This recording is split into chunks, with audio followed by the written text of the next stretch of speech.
Hi, Stuart. How are you doing? I am doing well. How are you? I'm okay. Thank you.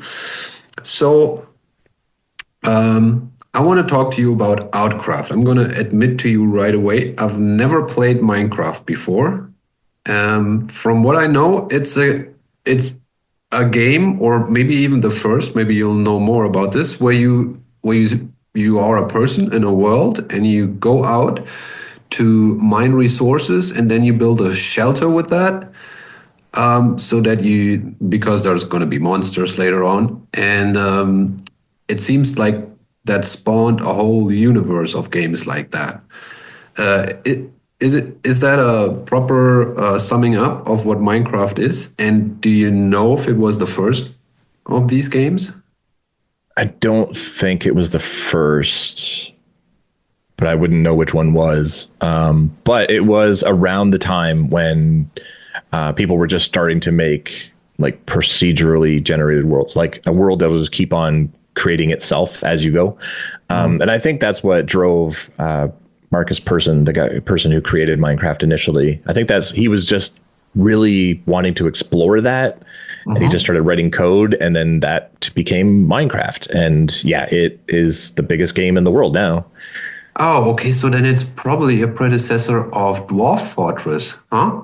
Because Yes. Okay, yeah. Dwarf Fortress, for those of you who don't know, is one of the first games that would kind of, I mean, there were games before that would kind of create their own levels, but they took it to a new level where you almost have like a evolution inside of the software, and it creates these levels. Yeah. Yeah, exactly. Yeah, a lot of games developers, people have taken inspiration from Minecraft, just being able to create things that you like, not exactly AI, but feeling like it, like it's creating stuff as you go, rather Mhm, than you don't have the same experience twice, basically. mhm. I think it's Okay. great. And so I know that Minecraft is really popular because pretty much all the kids at my school know about it or have played it. Yeah. And okay, so Minecraft comes along, and people don't just play it in the standard way where you go out, get resources, build a shelter, and protect yourself from the monsters that come at night. But there's also other ways in which people do it, like they will build recreations of things, of their favorite things, like an enormous Star Trek spaceship or something like that. And Hmm. tell me something about that. I think people use a different game mode for that, right? Yeah, there's survival where you need to fight the monsters and survive. And then there's creative mode where you just get an unlimited amount of resources, like every block in the game, everything that you can get in survival, you just have access to. So you can build castles and starships or whatever you want because you don't have to go and gather anything. You just start building. But there's also like there's modded Minecraft where they've added in different levels of like smelting and magic and other dimensions and things like that. So there's really no limit to your imagination on what you could Mm-hmm. do with it. And I think that's what a lot of people love about the game is that it's really only limited by your imagination. Like some people have played it for over 10 years, 15 years. And then other people have gotten bored with it like, within a week. Mm-hmm. But as long as you can keep on creating and finding new things to do with it, you can keep on playing it forever. It seems a little bit like the Lego of video games, Yeah. except like maybe the early Lego, not the current Lego. Well, and it's even better than that because there's life in there, cows and pigs and sheep and all that sort of stuff. And Mm-hmm. you can create your home the way you want it to be, which I suppose you can create a house with Lego. But in this sense, you actually get to go inside and live in it and have pets, cats and dogs and stuff. But then also with Lego, once you built something really nice, you don't want to take it back apart again. You don't want to break it. But in Minecraft, you make stuff and break it and put something better over and over again, Mm-hmm. for years. So I don't know. In a lot of ways, I find it's a whole lot better than Lego. Similar, but you can really just go nuts for as long as you want. It's very freeing being able to do that. Yeah, that sounds cool. Okay, So, and then there's Minecraft servers out there that you can connect to, either to play the game with the monsters or to meet up with other people to build stuff. And I've heard that, I mean, some people do it recreationally, but I've also read about teachers or professors using it to teach stuff. And I was wondering, what do you know about that? Yeah, some schools picked up on it pretty early on and created like programming courses where you could kind of like with mouse and keyboard, like with a mouse, you can drag and drop commands and it'll tell the person in Minecraft to go and do certain things and basically teaching robotics and programming just to students. And as that picked up more and more, Microsoft and Minecraft released Minecraft Education Edition, which includes, you know, all the animals, the animal kingdom. It has all the chemicals in the periodic table of elements. It has like all sorts of things to be able to teach students. And so now entire schools are buying copies of it in order to integrate into their curriculum. Hospitals are using it, where all the kids that are in a hospital and stuck there until they can get out, they get access to like a laptop and they can go on and then they can play Minecraft with the other kids in the hospital. There's just so many great applications to Minecraft that I've even seen towns. They recreated their town in Minecraft and then invited people from the community to come in and sit down, and they would build in Minecraft what they felt like should be in the city. And so they were able to have the community members help to design their own city. They had input. Okay, so they kind of did city planning in Minecraft? Yeah, and they had the public participate because it was in Minecraft, so you build it virtually, and then the officials can see what works and what doesn't and apply it in real life. So yeah, I love that schools picked up on it early. I love that they released the education edition afterwards to make it even better and easier to learn with, and just so many people like applying a video game as a tool in so many creative ways. It's come a long way, and it still has more uses, I'm sure. I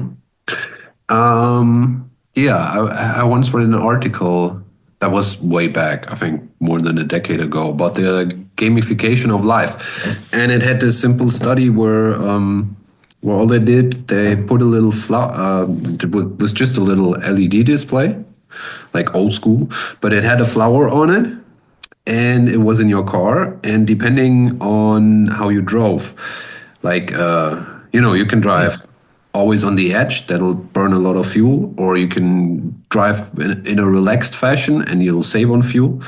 And depending on how you would drive, the flower would be happy and blooming, or it would lose leaves and not be so happy. And turns out in the study that alone was a pretty good incentive for people to drive more economically. So yeah, I can see that. That's pretty smart. Yeah, but it was just this really simple concept. It was some time ago, and I think Minecraft has probably a lot more further applications and possibilities. Okay, so let's talk about Autcraft. So what is special about Autcraft? What is the project about? Well, I started it back in June 2013. So over 11 years ago now. Back then, Minecraft was still pretty new. It had just come out on the Xbox 360, which is very old, and was really starting to take off on YouTube, where people were playing, and they were usually in a community. And so they were playing together, building together, pranking each other, having a lot of fun. And for the most part, that was great for most people. But I started hearing from parents that had autistic children that their children were being bullied on the public servers that they tried to play on. I heard about it for probably a good 6 months, and I kept thinking, that's terrible. I wish I could help. I am autistic myself, and I also have an autistic son. I have two sons, one of which is autistic, and my whole family really likes Minecraft. So we were already playing it. We were already loving it. And I hated to hear that these parents were having such a difficult time My own son, was bullied on public servers. So in June 2013, I started a server for autistic people because I knew and I understood and I cared about them. So I wanted to give them a safe place to play. Yeah. What did that bullying look like? Well, see, a lot of people, when I mention this, they're like, well, just don't tell people you're autistic. But that doesn't take that. Like, for a bully to target you, you just have to be different in any kind of way.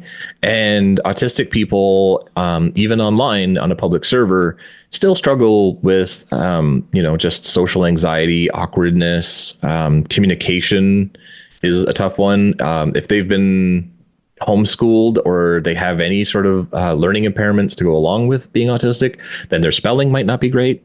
If they have dyslexia or anything, really complicates things. And then bullies will hone in on that. Like, you don't have to be like off the wall bonkers for a bully to pick on you. You could be tall or short, fat or thin, doesn't matter really. It's just if there's a difference in you that they can focus in on. And autistic people, awkward, shy, troubles communicating, often react in extremes, which can make it really, really bad. So when an autistic child is happy, they're really happy. But when they're angry, they're extremely angry.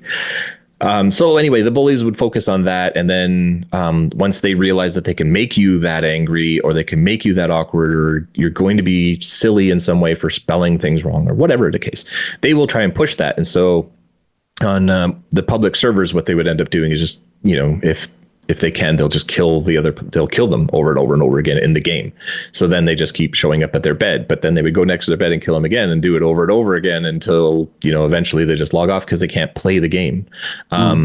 They will break all the stuff that they built. They will take all of their belongings. But probably the worst is just the stuff they say, right? Like, if these kids do find out you're autistic or have any sort of disorder or disability or whatever, then they just try to see how far they can push you. And a lot of these kids were told that they're broken or their parents never wanted them. They call them terrible, terrible names. It's gotten to the point where kids will tell other kids, especially autistic kids or vulnerable kids, that they should just, unalive themselves to do the world a favor. And these kids would, understandably be very, very upset and leave the game in tears. And their parents just felt incredibly powerless to do anything about it. So it was the motivating factor for me to start a server where they would never have to deal with that again. Yeah, that makes a whole lot of sense. Unfortunately, I know this game from real life, Blow Up the Autistic Kid, where other kids will pick up that if I do this or that, then they'll really lose it. And the other kids might not even understand the damage that they do. It's just something that excites them. They think it's fun. They think it's funny. They don't. Yeah, I mean, I can't really blame the kids, the other kids that do it, because they are in a stage where they explore, and that is like for neurotypical kids, that's mostly that's an important part of learning. Just going out there, trying out things, and then there's supposed to be responsible adults that set borders that are not to be crossed. And if they aren't around, then it gets out of control. Yep. That's exactly right.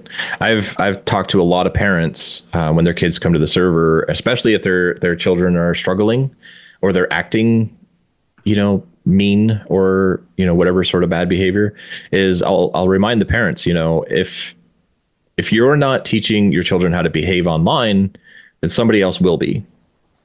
Like your child can sit at the table and sit up straight and say please and thank you and have good manners.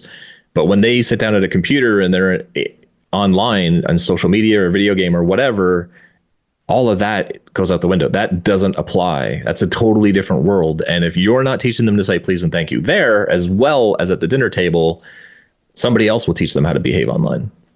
So they'll be really nice in real life, but they could be a monster online, and you would never know if you're not, being a part of it or seeing what they do or teaching them better.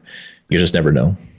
Yeah, I think it's definitely a challenge for parents, because when you take your kid out to McDonald's and they go to the playground and start bullying another kid, you see that, you're there. Yeah. But when they're in their room and doing it online, you might not notice at all. And then there's the other question: do you want to monitor your kid online, like install some spying software that has other implications? It's just a difficult new field. I'm thinking sometimes if maybe it's not appropriate at all for kids below 14 or 16 to be on social media and things. And, you know, Well, certainly under 13. Most laws are for 13. I think parents just need to be more involved from the start when children are still young. There's no reason that an 8-year-old or 6 or, they should not be online on their own. Even like my server, I've dedicated to making it safe and supportive and positive.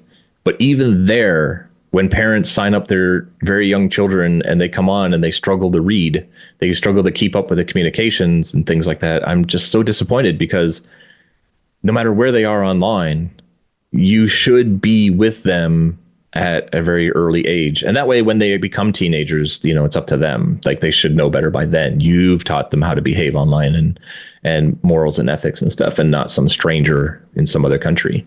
But if you're not there when they're 6, 7, 8 years old, then good luck. You're never going to know what your child is like online, and it could be terrible. Yeah, I mean, I always say it's like you wouldn't let your kid be at the central train station at 1 a.m. all by themselves. Right. Because there's all sorts of people there who you would not want your kid to be alone with. But exactly. But they do it online with even bigger communities and just don't even think about it. Yeah. At least at the local train station, there's only the local bad people. Exactly. But your kid is connected to all the bad people. Yep. Yeah. I know. I'm constantly pushing for parents to be there, and they just throw their hands up and say, I don't get it. I don't get technology. I can't play video games or whatever. And it's no, if a 6-year-old can figure out how to walk around in Minecraft, then you can figure it out too. He's just be there. That's true. It's funny. It must have been my last days on Twitter when I actually became aware of you, because I left Twitter sometime in 2013. I had gotten onto the site because I was in a political party back then. I don't know if you ever heard of the Pirate Party. I think they have been active in Canada. They were one of the main concerns of that party was copyrights, the digital age. Right, makes sense. Cameras everywhere. Things like that. What about civil liberties in the digital age and so on? Unfortunately, the party did not make it long term, and you can probably imagine that. I mean, Twitter is a kind of toxic medium to begin with, and then it always has been. It's much worse now. Yeah, and then in combination with being in a political party, which is kind of a toxic endeavor in itself. So I was kind of burned out from being in that party, and so the Twitter account went along with me not being active in those spaces anymore. But that's when I became aware of you, actually, in 2013 via Twitter. And I've gone a long way, but I always had that in the back of my mind. And so. Okay, so you created Autcraft mostly to protect kids from bullying. Yeah. How do you do that? What's special about Autcraft? Do you have, what means of controlling who's on there do you have? Well, first of all, you have to register to join. Mm-hmm. Most Minecraft servers, you can just get the address and connect to it, and away you go. For mine, you have to register, and I check every single registration. So I check past usernames, the past Minecraft skins they've used, anything that comes up in Google to see if there's any trolling anywhere else on other sites or anything. And then I allow them in. On the server, I've written my own plugins, which will monitor for hate speech, racism, that sort of stuff. And, if certain words or even variations of those words are said, then it'll just remove the person and nobody will ever know. They'll think they just left. On top of all that, we also have constant monitoring. So myself and the rest of my staff, which are about 40 people right now, all volunteers, they're players. And so they've been recruited to become staff and they monitor the server. So we're constantly watching everything that's going on in the server. Right from, just talking in the main chat to the actual like log files. We can see every command that everybody does and what they're doing. I've also written some other custom plugins. So a lot of people don't realize Minecraft doesn't log anything that goes into a book, on a sign, or when you rename something like a tool or a weapon. So I wrote plugins that notify us every single time those things are done, and it'll actually send it to us in Discord, so we get real-time alerts. Same with the swears or the racism and stuff like that, so we get stuff in real time. So basically, like, Autcraft is a survival server like any survival server. We want the kids to have a Minecraft experience, not a custom, totally different from Minecraft experience. They're there to play Minecraft. The big difference is that we are autistic people ourselves, or autistic parents or brothers, sisters related in some way, or even just really good friends. We invite autistic people's friends to come in. So we understand, and we have a certain level of patience and understanding, compassion for, other autistic people. And we're not going to just ban them the moment they become a problem. And then we'll constantly be monitoring all the disagreements, all the disputes, all the, anytime somebody gets really, really angry, we don't want them to say anything that will have a negative impact on everybody else. We don't want anybody to have a bad reputation or anything. And so it all comes down to just a really, really active staff, watching, making sure everything is going well, but also trying to help people through difficult situations so that no harm is done. Yeah, that's my experience as an educator too, that when an autistic child does something wrong and you explain it to them properly, then they tend to be motivated to work on that. So most autistic people are very anxious because they're always worried about offending somebody or upsetting somebody or doing something wrong, and so they try to avoid that at all costs, but obviously can't be done. And so when they do something wrong, it's kind of the end of the world. Like I said, they can react in extremes and they're really, really upset. So it's kind of on, you as an educator, or me as a server owner, or any of my staff or anything, to say, listen, you're not in trouble and I'm not mad at you. It just kind of went wrong. Let's see how we can do better next time. Okay, so Autcraft has been online for 11 years? Yeah, 11 and a half years now. Long time. That's pretty cool. And how many people did you have to ban permanently during that time? Oh, I don't even know. But it's, like I said, some of it is just automatic. Somebody will say, get onto the list and say something. So I'm not even sure any numbers. Anybody that I've had to ban intentionally was probably less than, 40, 50. And those tend to be the children that have extreme rage issues, or I hate to say it, some of them are raised to be homophobic and say some things that are not okay. So it tends to be pretty extreme. But I mean, the server has over 17,700 people approved to play. So only about 40 or 50 of them that, couldn't stay is pretty small number. That's quite a lot of people playing on there. Did you ever was the server ever attacked? Like, was there ever did someone ever, notice, oh, there's a server just for autistics, I'm gonna attack it because I'm a internet vandalizer or whatever? Did you ever have problems like that? Constantly. Okay. the whole time. Okay. When I first opened the doors, so to speak, I posted about my server on my Facebook page, which had like 300 friends. I didn't expect very much from it, but word got out. Autistic parents shared with autistic parents, or parents of autistic kids. Anyway, it spread like wildfire, and I got like 750 emails in the first 2 days. Just people coming, like, I struggled to keep up. but I never advertised. I never posted it anywhere. It wasn't on any lists or anything, like literally just that post. But it took less than 2 weeks for a hacker and griefer forum to post about my server saying how much fun it would be to go and destroy everything. So 2 weeks without saying a word to anybody, and already we were the target. So like when you try to do things for vulnerable children, especially kids who are stereotyped and, thought of as being easy to anger, you paint a big target on your back. So we've been under constant attack all the time. So I'm always having to pay for top of the line, anti-DDoS software because people try to just knock it offline. Constantly having people trying to get into the server, hacking their way in. We actually had one incident in 2016 where a couple of guys tried to get into the server and couldn't, but they were able to get into another server at the same hosting facility.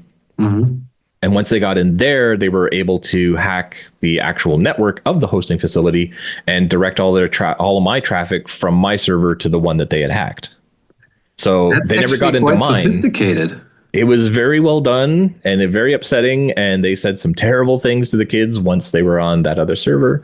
But it took about 45 minutes for me to regain control. And I basically spent the next few hours backing everything up, getting everything transferred, and moved to another hosting facility that was more inclined to help with that sort of thing and make sure that didn't happen. So I moved overnight. But these are the links that people will go to. Those same two people, when they found out they couldn't do that, what they were doing anymore, sent a massive wave of traffic at the server, DDoS attack, and knocked us offline for about 2 weeks straight because they were so mad that they couldn't get in anymore. So yeah, it's been ever going nonstop still to this day. We still have people trying to get on, onto the server by registering false information, or every once in a while, everybody will get disconnected, and it usually means that there's a DDoS attack on us or something. But yeah, like I can't just host it in my house. It has to be at a pretty good hosting facility to keep up with the constant attacks that the server's under. Okay. I did expect an answer to that question. I didn't expect it to be that bad. That's interesting. It's not something I talk about often. I don't want anybody to worry. Like I don't want the word to get back to the kids or whatever and think that like they need to live in fear or anything because something bad might happen. But yeah,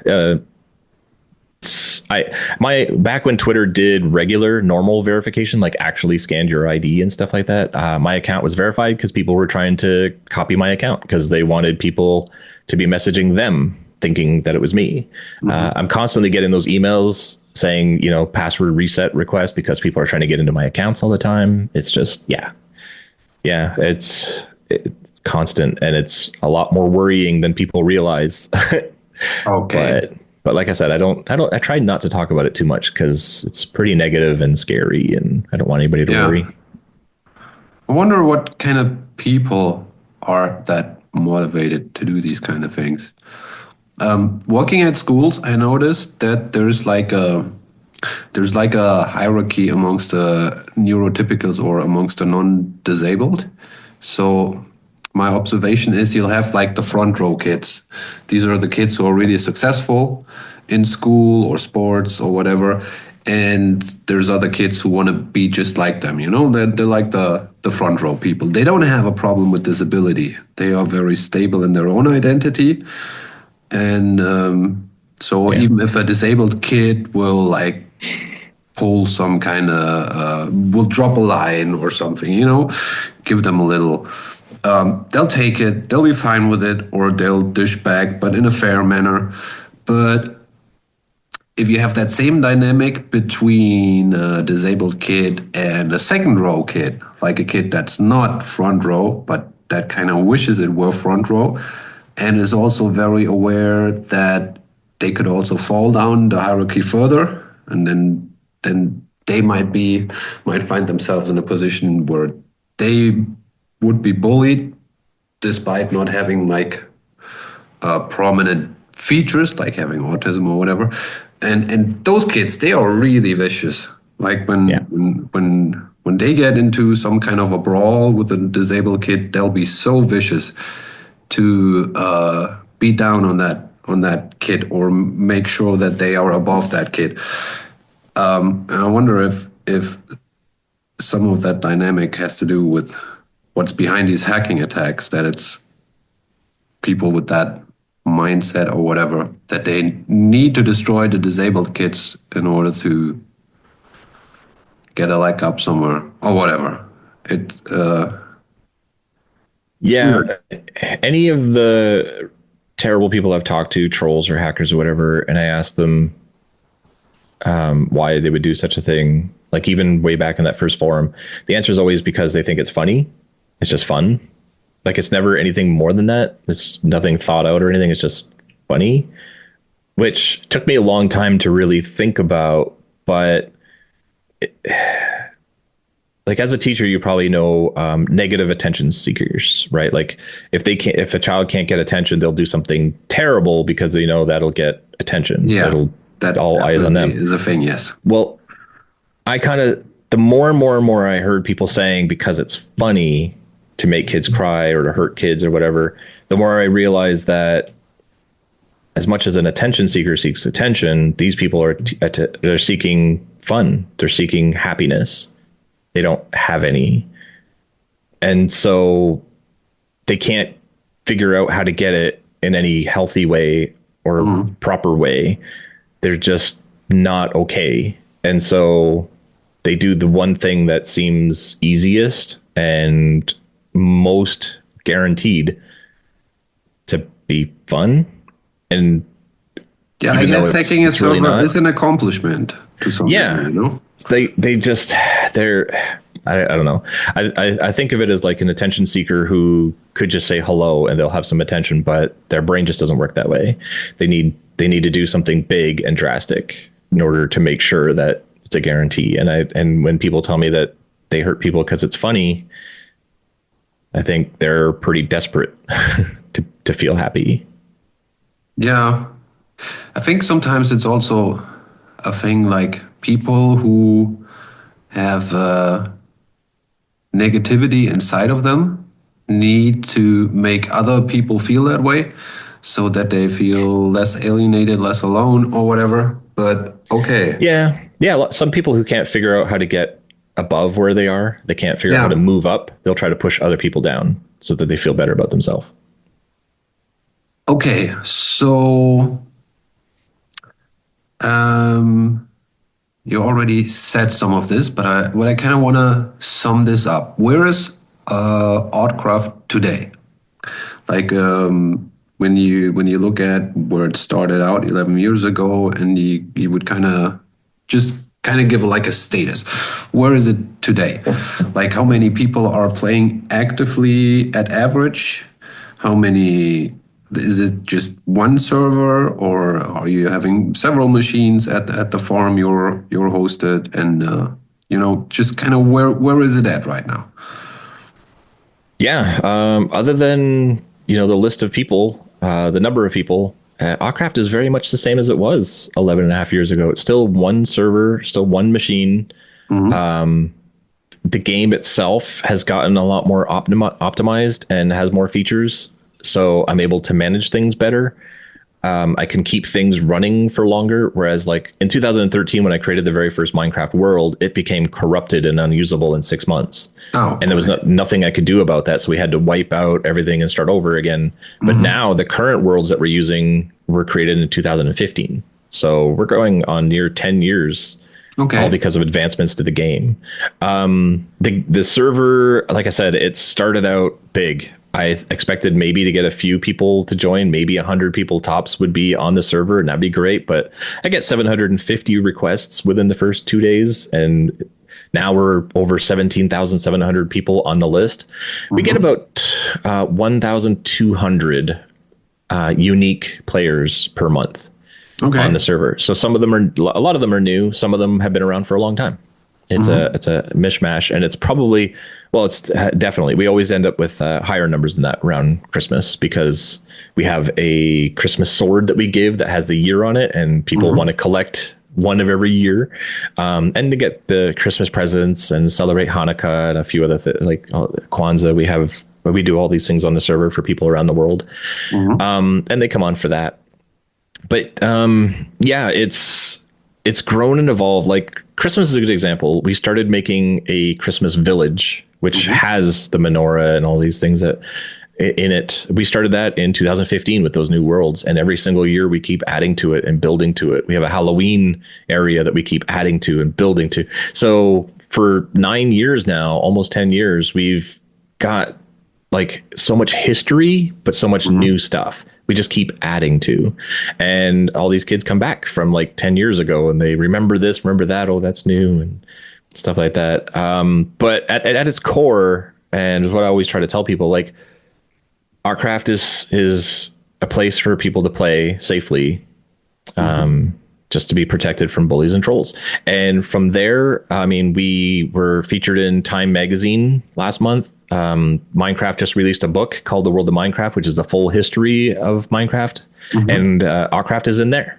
We've been in social media posts and news stories and stuff all over the place. I've given a TED talk about it. I spoke in downtown New York City, which I never thought I would ever get to see. So, you know, just from that core mission of, you know, keeping a child safe from bad people online, it has become like an inspirational story, like a big part of Minecraft's overall lore, and what you can do. Like, I guess they call it the metaverse. I call it online communities, but just being able to create something without a ton of experience, without a ton of knowledge, without tons of money, all this sort of stuff, you can create an online community. And Autcraft is bigger and better than ever. But at the same time, kids sign on and they go, "What? Same old Autcraft." So, you know, they're the same as I remember 10 years ago. So it's kind of nice. And especially for autistic people who sometimes struggle with change more than most people, it's nice to be able to come back after 8, 9, 10 years and stuff still feels the same, looks the same. And yeah, I would totally agree. Having like these beacons that you can return to, that can really make a difference. Yes. And you know, just looking at how things develop, how they grow.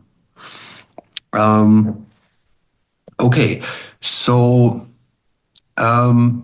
Microsoft got involved in Minecraft, right? So yeah, they bought it. Yeah. Oh, they bought it. Okay. So let me try to understand this a little better. From what I know, Minecraft started out as an open source program. Is that correct? It wasn't open source, but it was indie. Okay. And right from the get-go, like I said, Marcus Persson made it. He was just experimenting, just making his own new game, new way of making worlds and stuff. But he made it, I don't know if it was open source or not, but he made it open enough that other people could add to it, which is still a core part of the game today. Like, people can create entirely new dimensions full of new things to explore and all sorts of crazy stuff like that. And that it's been kind of like that from the get-go. So when he created it, other people started adding to it. He started hiring some of those people. Some of the people who are there now, since the beginning, they were making Minecraft features, but not actually working for them. So yeah, it started out open, but not open source, I don't think. Okay. And then that company grows, and eventually now they have been bought up by Microsoft. What do you think that means for Minecraft? It has been great, because it's Microsoft that made it so that it could be on every platform. Switch, tablet, phone, PlayStation, Xbox, everything. The original version, the Java version, is still only for the computer, and it is still the most customizable. It is still like I have, my server is for Java version, not for the other ones that work on everything else. But if Microsoft hadn't done that, it never would have become the biggest game in the world. Like, you can only sell so many copies of the Java version, but you can sell a copy. Some people will buy a copy on their Switch and their phone and their computer, right? True. Is that what is called the Bedrock edition? Yes. Okay. Yes, Bedrock edition. Okay. And is the Java edition and the Bedrock edition, are they compatible? No. in recent years, they've been trying to make them more similar so that eventually perhaps they could be compatible, but they are very vastly different. Like you'll notice it even in the gameplay, just running around doing certain things, you'll realize some things are different. Some things work different, but also the ecosystem. So like I said, in Java, for my server, I can write plugins that will censor words or monitor what they put on a sign, things like that. Bedrock Edition, there's no such thing. You can't do any of that. You're limited to their marketplace, which of course is Microsoft Marketplace. So you can go in there and you can buy packs so you look like the Ninja Turtles or whatever, but there's no features there for me to be able to create my own systems to properly monitor what the kids are doing and keep them safe. And is that splitting now? Or is the Java edition and the Bedrock edition the core of it? Are they still moving at the same pace, or are they now? Yeah. When they first started, it was two different teams. There was Mojang in Sweden and Microsoft in Redmond, California. Washington. Anyway, they kind of didn't communicate very well with each other. So that, like I said, even to this day, a lot of the gameplay features, you'll just be playing and you'll notice there's differences. But recently, I think Java has kind of taken the lead. And so everything gets developed with everybody in mind, but Java first. And then Bedrock Edition is incorporating that stuff and trying to get it as close as it can. So in recent years, if something shows up in one, it is definitely in the other and working as close to the same as possible. And they've been going back and kind of trying to update other things to try and make them more compatible. Whether or not I'd ever be able to create plugins or make my own systems and stuff in Bedrock, I don't know. I don't think so. That would compromise their marketplace income, and they spend a lot of money buying Minecraft, so they don't want to be cutting their income. So they want to control who can modify and do things with their game. I'm not a big fan of these marketplaces that companies try to put into everything.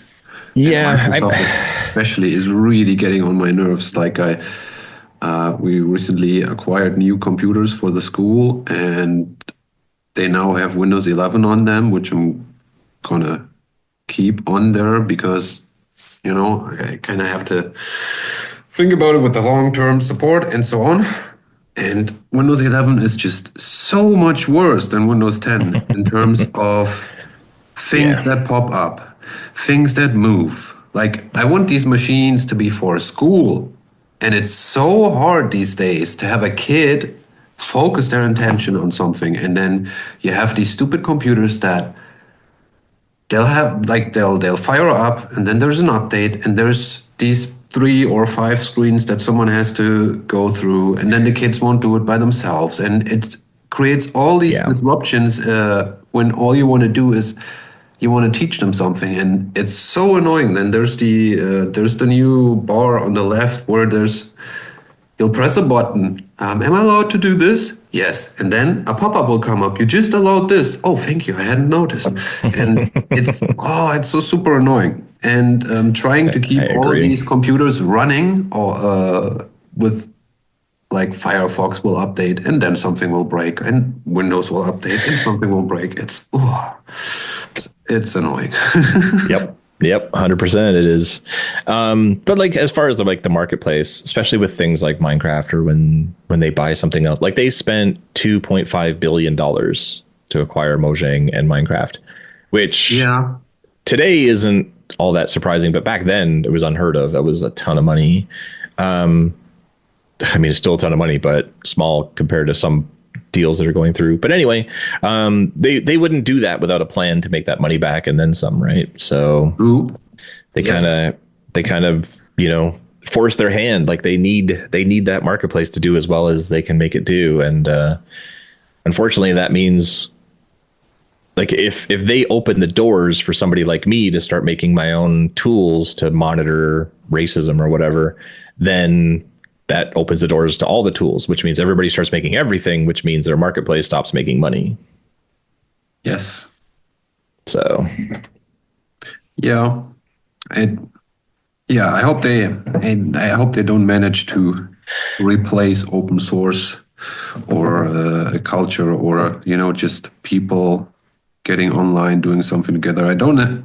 I hope they don't manage to permanently destroy that with steps like that.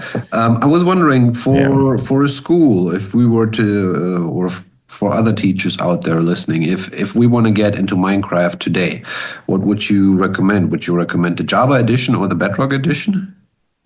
I would recommend, first of all, the education edition, which is a third separate thing. It has a lot of extra things, modules and stuff that you can get. Like I said, like the periodic table or history lessons or animals, or all that sort of stuff.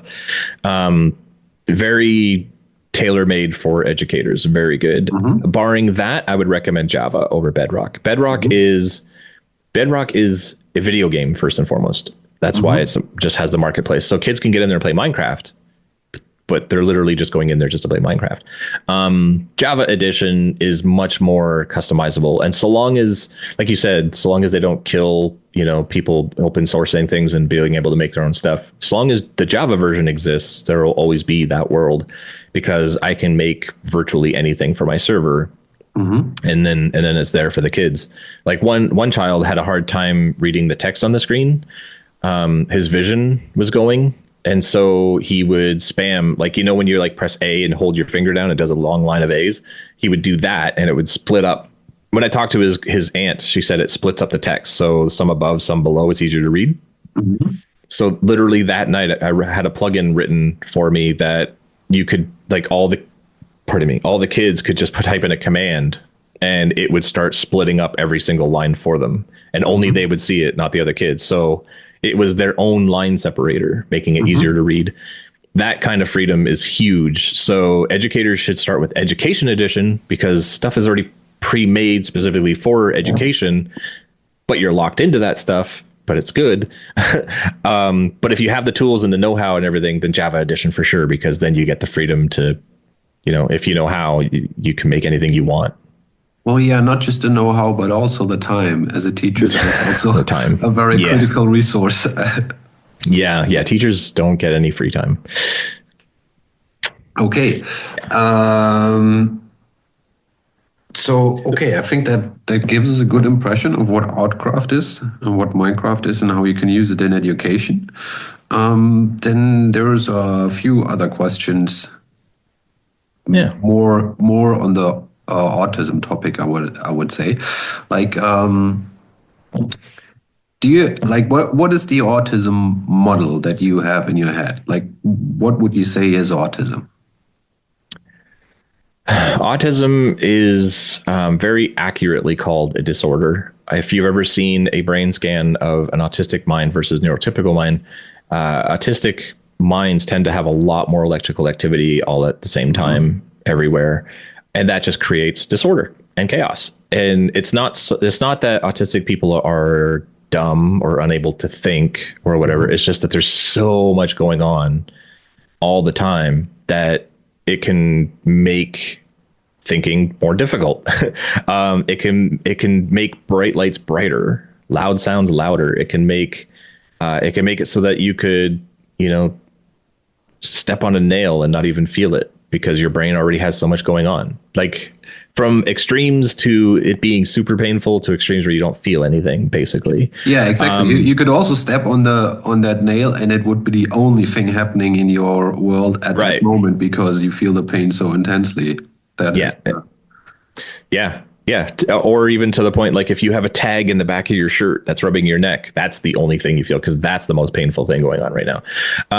It is basically disorder, and it comes in different strengths, different sizes. Some people just, struggle and come across as awkward, whereas other people need to be institutionalized because they can never live independently at home or even with parents. They need more help than that.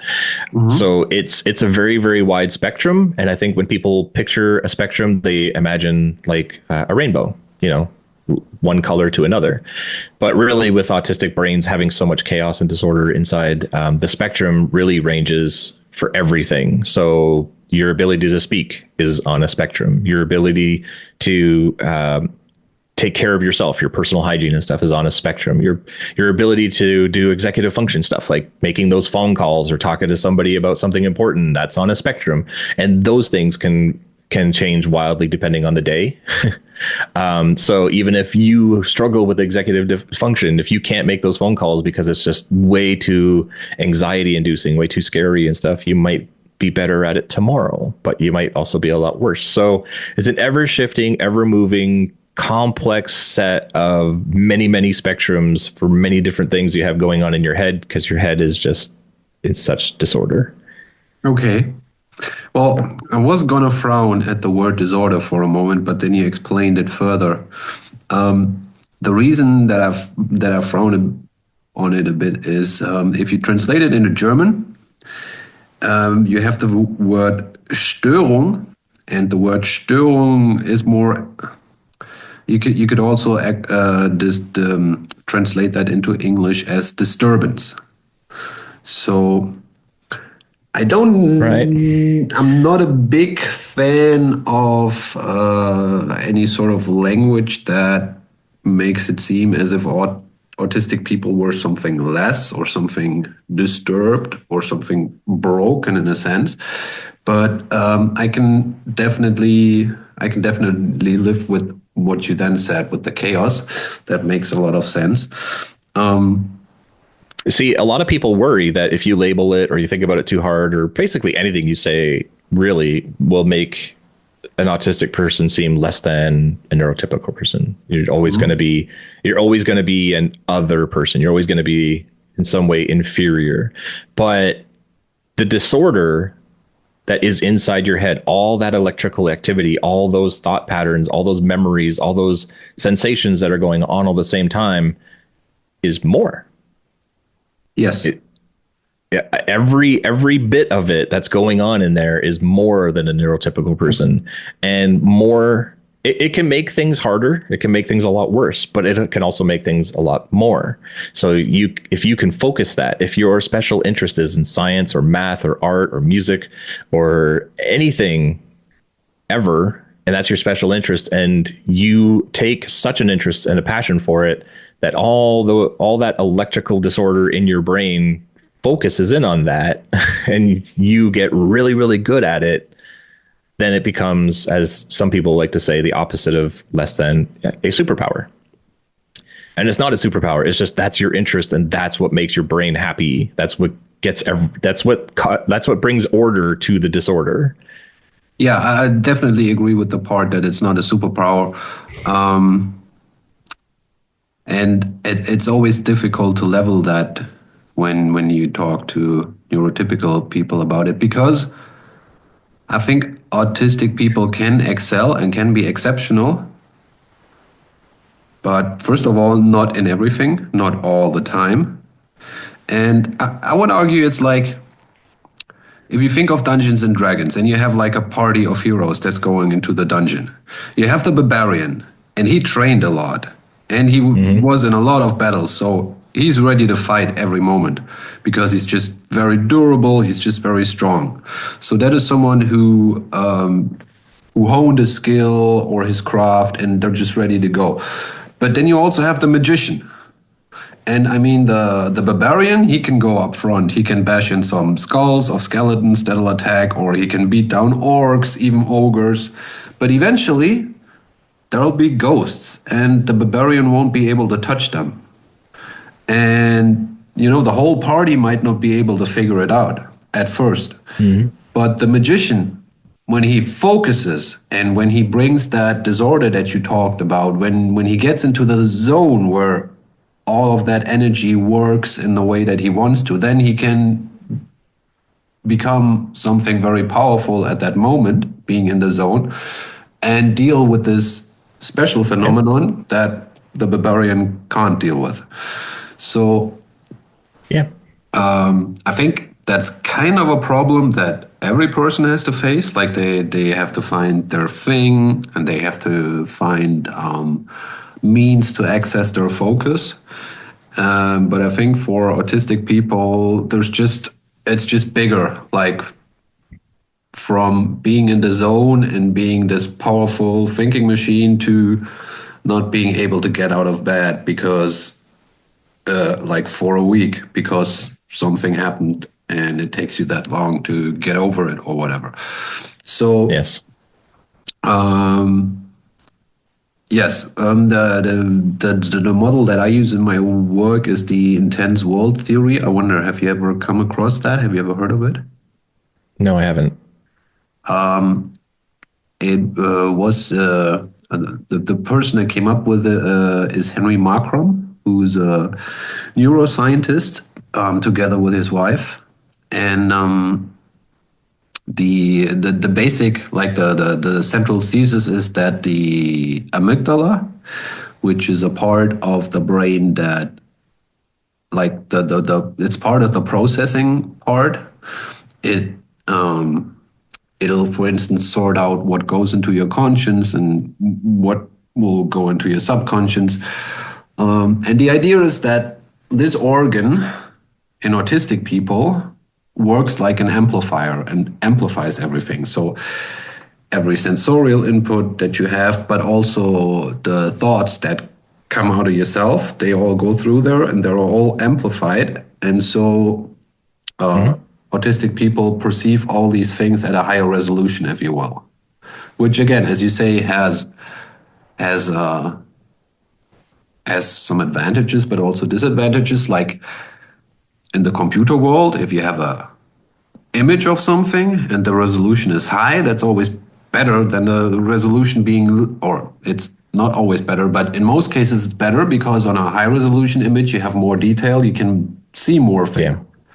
But then if you use that image, for instance, on a web server and millions of people open that image every day, you might not need that much detail, but you might need a smaller file size so that you can serve it more often. And so, yes, that's kind of the intense world theory that autistic people perceive the world more intensely. And that which the old models call the autism is just a consequence. So if you are the kind of person that will not look someone else in the eyes because because you just get so much information from the eyes, you don't really like that during a conversation or something, then that is too intense for you. So the not looking in the eyes is a consequence of that intensity, but it's not the autism itself.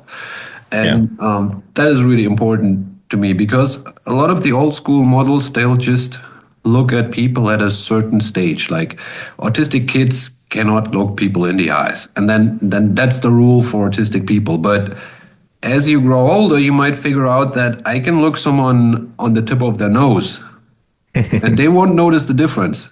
I'm still not looking people in the eyes, but I found a way to, to deal with that aspect of it. And then you're no longer autistic because you no longer avoid looking people in the eye. So that is something that always bothered me, that my opinion works better with this other model. Okay. When did you first get in? Like, what was the first point in your life when you heard of the word autism for some reason? My son was born in 2005. Okay. He was 2 years old, 2007, and he would do things that were odd. So like instead of playing with cars, he would have a car in each hand. Instead of playing with them, he would do this all like for hours. And like he would look to the side and watch them, and he just did that for hours. If we gave him Legos or blocks or something, he would just put them to his side and then pick them up and move them to his other side and into a big pile and then put them back to the other side. And he just did this for hours. And I had never heard of autism, but I knew that was odd. So I started doing my homework and looking into it. And then I went to my doctor with him and said, can we have an assessment? Can we, have like a professional who diagnoses autism, have a look at him and see? And my doctor said, no, he's fine. He's fine. He just plays different. And so another 6 months went by and I asked again, and this time he did it and he was diagnosed. And so he has his official diagnosis. So that was in 2007. And then shortly after that, I noticed the same things in me in my childhood. It was very similar. And just out of curiosity, I started asking at the hospital and stuff, and they connected me with somebody who connected me with somebody who connected me with somebody. And then I got diagnosed a couple of years later. And so that would have been like 2009. And then 2010, I started writing about autism and about my son, and just blogging. Blogs were pretty big back then. And I wrote because I'm a father, and most of any kind of blogs, parenting, whether it was autism or not, was from moms. So it was a bit of a different perspective, and I got a bit of a readership from that. And then that's how I heard from all the parents about Minecraft. And then 2013, I got into Minecraft. But yeah, it all started as it usually does, close to home. My son, noticed it in my son. Okay. And so your wife is not on the spectrum? No. And you have one kid that's on the spectrum and one kid that's not on the spectrum. Right. Okay, yep. So that must make for some interesting family dynamics. Yes, it does. It's which I think is good. I think that's one of the aspects that makes my server Autcraft work so well is we have the same dynamics. Like it works in my home and it works in the server where we get neurotypical parents of autistic kids.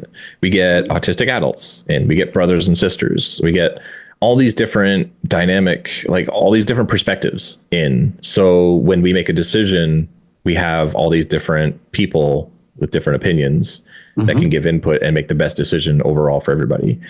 And so in my house, a lot of times we'll all eat the same thing, but a lot of times we'll all eat something different. So we just have to keep getting input and seeking input from each other to see what works for everybody. Yeah. Okay. So that's definitely comparable to the approach that we have here. We here in German we call it trialogue, because you have the parents, you have the personnel, and you have the autistic people themselves. So these three sides. And, my opinion, it always works best when all of these three sides have a say. Yeah. You can't know everything from somebody else's perspective. Yeah. And I also think it's important to try to understand all sides. You probably noticed that child-parent relationships with one side being autistic can be especially difficult in some families. So I think it's important both for the autistic people to understand that some of it is a challenge for parents, and it might not always feel like they do the right thing, or they might not always live up to the expectations of the children. But I think we gotta understand that for the other side, it's not so easy as well. They also have to adapt and search and do things like that. Okay. That was a very interesting conversation. Agreed. Thank you again for taking the time. My pleasure. Maybe we can do this again in a year or two, and you'll let me know like what's happened in the meantime. Again, when I first discovered your project 10 years ago, I thought it was really interesting. And I want to say to everyone who's watching, I'm going to include ways that you can contact Duncan and his project. I'm sorry, Stuart. It's you have two first names. It's confusing. I do. You're not the first. Quite all right. Yes, I'm gonna include information on how to get a hold of Stuart and his project, if it's of any interest to you or your children. And yes, okay. Again, thank you, Stuart. And I'm going to stop the recording now. All right. Thanks for chatting with me.